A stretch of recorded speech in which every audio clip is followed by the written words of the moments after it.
Bienvenidos a un nuevo programa del Movimiento Alternativa de Argentina desde GB Latam TV, el canal de Giorgio Bongiovanni para el mundo, a quien agradecemos. El movimiento Alternativa es un movimiento laico. Nosotros no hacemos partidismos, pero sí apoyamos a quienes son coherentes con una ética, con un accionar en un día a día y que son tan necesarios para estos tiempos, para despertar de tanta indiferencia, de tanta de tanto no conocer los temas, ¿no?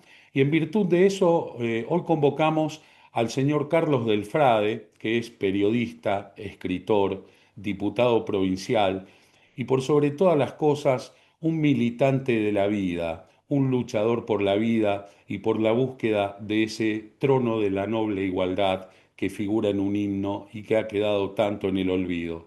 Bienvenido, Carlos, es un placer tenerlo acá con nosotros. Horacio, para mí es el placer, así que muchísimas gracias y ojalá que pueda responder las preguntas que usted me haga. Si usted está de acuerdo, vamos a hacer un barrido sobre temas de actualidad y sé que le sobra el paño con su experiencia y con sus conocimientos. Es más, me siento medio apichonado como periodista de tener que entrevistarlo a usted, que es un especialista en la materia.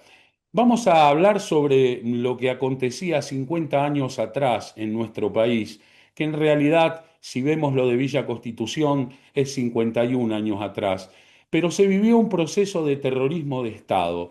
Pasaron los años y se vivió un eufórico nunca más. Y llegamos al presente con un gobierno que reivindica genocidas.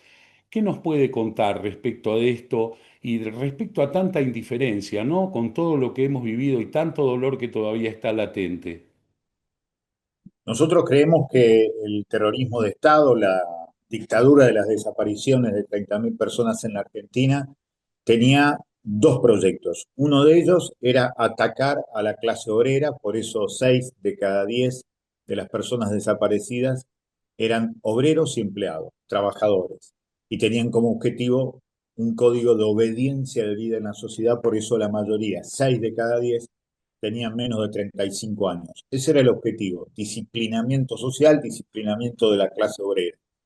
Pero después, como proyecto económico, lo que buscaba era transformar una Argentina que tenía un embrionario desarrollo industrial en una especie de garito en el gran casino del mundo que comenzaba a abrirse a finales de los años 70, que era la financiarización de la economía. Eso generó muchísima resistencia a pesar de las 30.000 desapariciones, pero lo cierto es que hoy, 50 años después, como usted bien dice, nos encontramos que el objetivo del golpe, como bien lo dijo Ramón Genaro Díaz Besones, que era el comandante del segundo cuerpo de ejército con asiento en Rosario y jurisdicción sobre las provincias de Santa Fe, Chaco, Formosa, Misiones, Corrientes y Entre Ríos, después de diseñar los centros clandestinos de detención acá, Videla lo sube, es ministro de Planificación, llega a Rosario en septiembre del 77 y en la Bolsa de Comercio de Rosario dice, nosotros hicimos el golpe para defender al capital y a la empresa privada.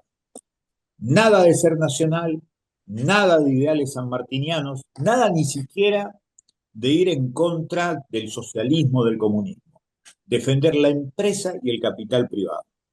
50 años después, la desarticulación de la memoria histórica, la ofensiva en contra de cualquier idea de política, de sindicalismo, de compromiso social, de conciencia histórica, ha generado que muchísimo de nuestro pueblo haya elegido con el voto popular el objetivo político y económico de las botas sangrientas de la dictadura del 76.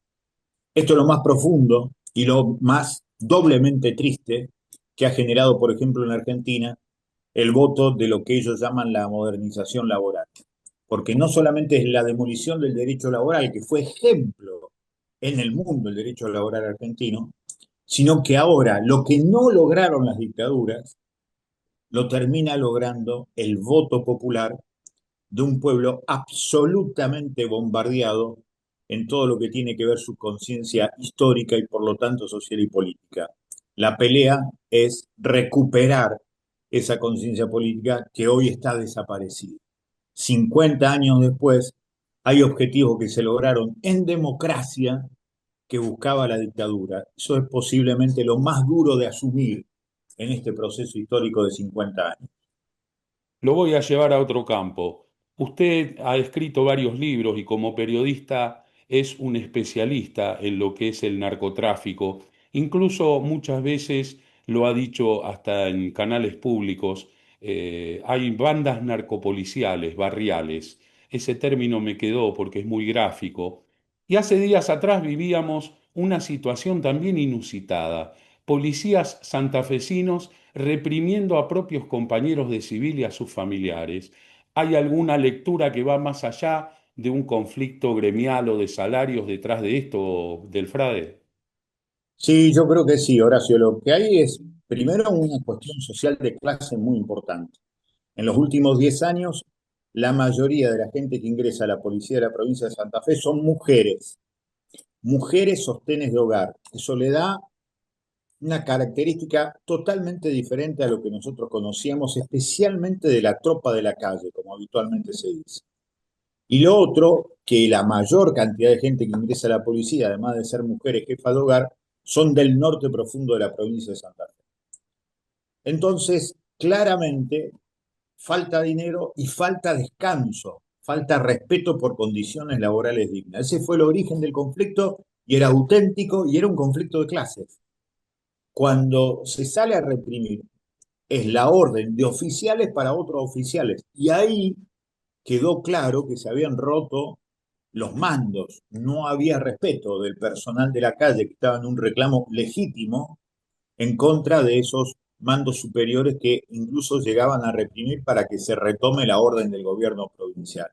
Eso para mí está roto, por más que quieran decir absolutamente lo contrario de parte del gobierno de la provincia de Santa Fe. ¿En qué puede derivar esto? Posiblemente lo estamos viendo en algunos de los distintos actos que están haciendo los trabajadores estatales autoconvocados en distintos lugares de la provincia de Santa Fe. Cuentan docentes, cuentan también personal de enfermería, que hoy la policía de calle, mujeres mayoritariamente, están en una idea de estar presente porque le ordenan, pero están lejos de la idea de reprimir. Vamos a ver cuándo se mantiene esto, pero es una buena señal. Es como que ha acusado, recibo, por lo menos mucha gente de la policía, que su reclamo original fue acompañado por gente del pueblo. Ojalá aparezca a la recíproca la idea de que si se les ordena reprimir, como pasa todos los miércoles, por ejemplo, el Capital Federal contra los jubilados, acá en Santa Fe cueste un poco más. Por eso me parece que es interesantísimo la brecha que se abrió en esta división para mí clara entre que los oficiales de la Policía de Santa Fe andan por un lado, los policías por abajo empiezan a transitar el camino de otros trabajadores. Así que me parece que estamos en un momento, como siempre, de que cuando se profundiza el saqueo, las dirigencias y las conducciones que son cómplices de esas formas de saqueo terminan siendo apartadas y pueden surgir cosas nuevas, aún en el cuerpo de la policía de la provincia de Santa Fe. Empezamos un año 2026 muy complicado con un bombardeo a Venezuela, una Sí, amenaza a Colombia y a México y de refilón, como siempre, a Cuba, ¿no? uh-huh. Groenlandia y bueno, está en estos momentos yendo una flota muy grande a la zona de Irán. Todo esto por parte de quien aspiraba a ser Premio Nobel de la Paz y está convencido de eso, ¿no? Y se ha generado un Consejo de la Paz, muchas cosas confusas del Frade. Estos días atrás leíamos, los que vemos noticias diariamente, que ingresaban 19 comandos especiales en México para adoctrinar a fuerzas mexicanas, cuando México era uno de los países en la mira, y ahora pasó esto del Mencho. Yo Sí. sé que es una ensalada rusa, pero hay todo un tejido que sincroniza cada uno de estos hechos. ¿Usted qué piensa al respecto? Hay una historia larga, tuve la suerte de ser entrevistado por distintos medios de comunicación de Buenos Aires, más que de Santa Fe, sobre esto, por los estudios, por los libros que venimos publicando. Pero para hacerlo rápido, lo que hay que decir es que el 17 de octubre del año 2019, cuando era presidente López Obrador en México, se ordenó la captura de Octavio el Ratón Loera, que era uno de los hijos del Chapo Guzmán y que manejaba nada menos que el negocio del fentanil. Los estadounidenses le llamaban el rey del fentanil. Fue tan grande el levantamiento popular en contra de esa detención que 5 horas después López Obrador decide dejarlo en libertad. Ese error no se podía repetir. Estados Unidos, que estuvo detrás del asesinato del Mencho, claramente ordenó que se lo mataran para no repetir lo que en la memoria popular mexicana apareció como el Culiacanazo, aquel movimiento insurgente de parte de narcos, de gente vinculada al narcotráfico. Lo que empecé a ver después de todo esto es cómo el propio Trump, el propio Elon Musk, distintos representantes de Estados Unidos y del ejército mexicano salieron a presionar a la presidenta Sheinbaum diciéndole que tiene que ir más a fondo contra el narcotráfico. Una vez más, como en Venezuela, como en Cuba, como también en Brasil, como también en Argentina, se usa la excusa del combate contra el narcotráfico para que los principales carteles, que son los ejércitos nacionales, como es el Ejército de México, que son los verdaderos carteles de la droga, no solamente impulsen medidas de control social sobre su población, sino que empiecen a imponer políticas de los Estados Unidos de control sobre los aspectos económicos de cada país. Creo que ese es el problema y por eso la presidenta de México, que es una mujer absolutamente lúcida, sensible, una gran referente, me parece a mí, de estos tiempos, ayer dijo algo que me preocupó mucho, porque dijo, la institucionalidad está bien en México. Es fuerte esa declaración, porque sabe en definitiva que la institucionalidad mexicana corre riesgo porque el cartel más grande impulsado por los Estados Unidos es el Ejército de México. Y que tipos como el Chapo Guzmán, el Señor de los Cielos, Amado Carrillo Fuentes, Miguel Rodríguez Orellano Félix, que fue el primero que unió todos los clanes mexicanos, todos eran gerentes, en realidad, del que manejaba el territorio que fue y es el ejército mexicano. Así que hay que tenerlo en cuenta. Yo veo la mano permanente de Estados Unidos detrás de todo esto. Ya para ir redondeando un poco, lo llevo a un campo muy delicado también. Cada día que amanecemos, lamentablemente vamos perdiendo la capacidad de asombro y está muy en juego la soberanía, Carlos.